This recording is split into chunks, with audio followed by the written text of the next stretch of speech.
बेहद गुस्से में हैं रूस के राष्ट्रपति व्लादिमीर पुतिन। गुस्सा इतना है कि पुतिन ने जला दिया जापोरिजिया और ले लिया अपना जनवरी बदला। ऐसा हम इसलिए कह रहे हैं क्योंकि जापोरिजिया में हारे यूक्रेन नाटो, जिसे देखकर लग रहा है ये था पुतिन का जनवरी बदला। पुतिन के गुस्से की आग में जल गया जापोरिजिया।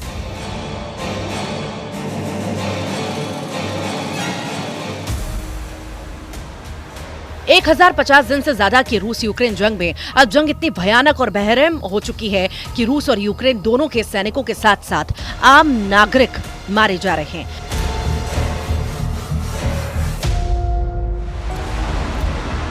हम आपको 3 तस्वीरों के जरिए रूस यूक्रेन जंग की वो हकीकत बताने जा रहे हैं कि कैसे जेलेंस्की का यूक्रेन कागज पर जंग जीत रहा है, बल्कि जमीन पर रूस युद्ध में बाजी मार रहा है। हैरानी की बात तो यह है कि बाइडेन ने जाते जाते यूक्रेन को जिताने के लिए पूरा जोर लगा दिया।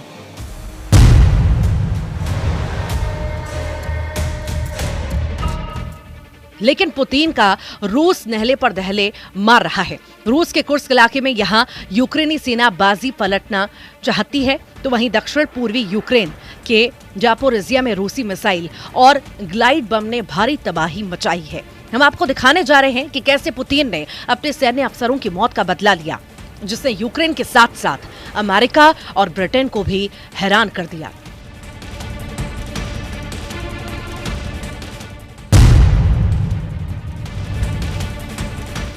चौंतीस महीने से ज्यादा की जंग में यूक्रेन की तरफ से 32 देशों के घातक हथियार भी रूस को युद्ध में चित नहीं कर पाए। हालात ये हो गए हैं कि पुतिन का रूस पूर्वी पश्चिम और दक्षिणी यूक्रेन के कम से कम 5 इलाकों को रौंदता हुआ तेजी से आगे बढ़ रहा है। रूस की नई ओरेशनिक मिसाइल तो यूक्रेन के लिए कयामत साबित हो रही है।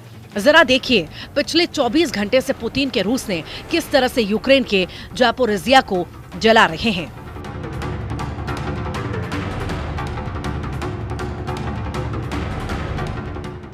यूक्रेन के आरोपों के मुताबिक रूसी सेना ने दक्षिण पूर्वी यूक्रेन के जापोरिजिया में भयानक मिसाइल और ग्लाइड बम से हमले किए हैं। जो जानकारी मिल रही है उसके मुताबिक रूसी सेना ने जापोरिजिया में हाई स्पीड मिसाइलों से पहले हमले किए, फिर कुछ सेकंड बाद भारी विस्फोटकों से भरे ग्लाइड बम जापोरिजिया को जलाने लगे।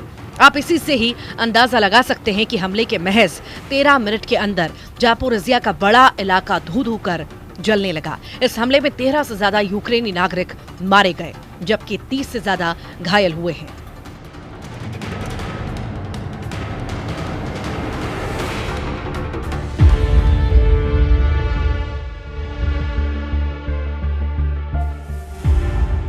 जापोरिजिया के क्षेत्रीय गवर्नर इवान फेडोरोव ने इस बड़े हमले की जानकारी देते हुए कहा कि शाम करीब 4 बजे शहर में 2 बम गिरे, जिससे औद्योगिक बुनियादी ढांचे और आवासीय इमारतों को काफी नुकसान पहुंचा।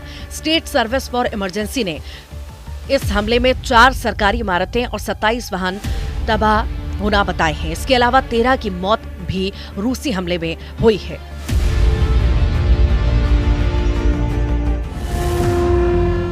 रूस ने इतना भयानक हमला यूक्रेन के जापोरिजिया पर क्यों किया, इसे भी जान लीजिए। यूक्रेनी दावों के मुताबिक यूक्रेन ने बॉर्डर से 500 किलोमीटर दूर कुर्स्क क्षेत्र में रूसी सेना मुख्यालय पर स्टॉर्म शैडो मिसाइल से हमला किया था, जिसमें टॉप 2 रूसी अधिकारी मारे गए थे। रूस के ये दोनों अधिकारी लेफ्टिनेंट कर्नल रैंक के थे। इसी तरह से यूक्रेनी सेना ने ड्रोन से 1000 किलोमीटर से अधिक दूरी पर हमले किए थे, जिसमें रूस के सारातोव में मौजूद तेल डिपो में भयानक तबाही हुई थी।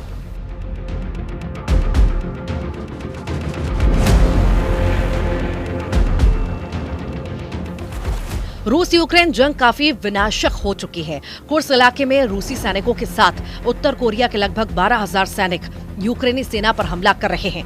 अब तक कोरियाई सैनिक यूक्रेन के 300 सैनिकों को मार चुके हैं, लेकिन अब यूक्रेन दावा कर रहा है कि उसने रूस की तरफ से जंग कर रहे कई कोरियाई सैनिकों को मार डाला है और कई को जिंदा पकड़ लिया है।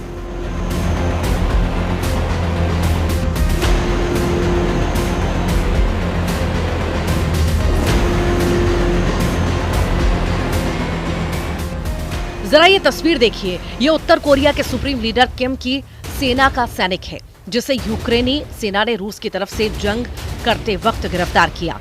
यूक्रेन ये दिखाना चाह रहा है कि वो जंग में जीत रहा है। जरा देखिए। राष्ट्रपति जेलेंस्की कोरियाई सैनिकों पर क्या दावा कर रहे हैं।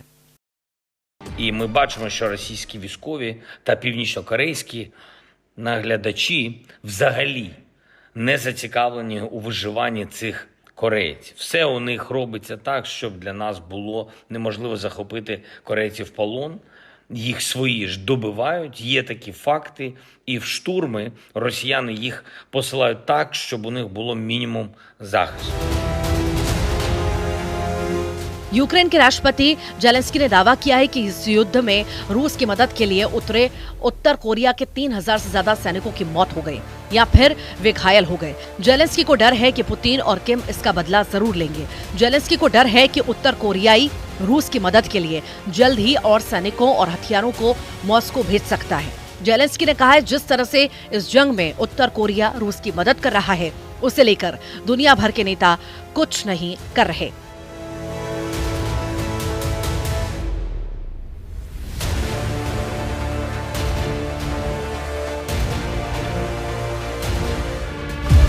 दक्षिण कोरिया की सेना ने भी कहा है कि इससे स्पष्ट संकेत है कि उत्तर कोरिया सुसाइड ड्रोन सहित अत्याधुनिक हथियारों और सैनिकों को रूस भेजने की तैयारी कर रहा है। हम आपको बता दें इस वक्त रूस की तरफ से 12,000 कोरियाई सैनिक जंग कर रहे हैं। इन्हीं कोरियाई सैनिकों ने एक हफ्ते पहले 300 यूक्रेनी सैनिकों को मार डाला था।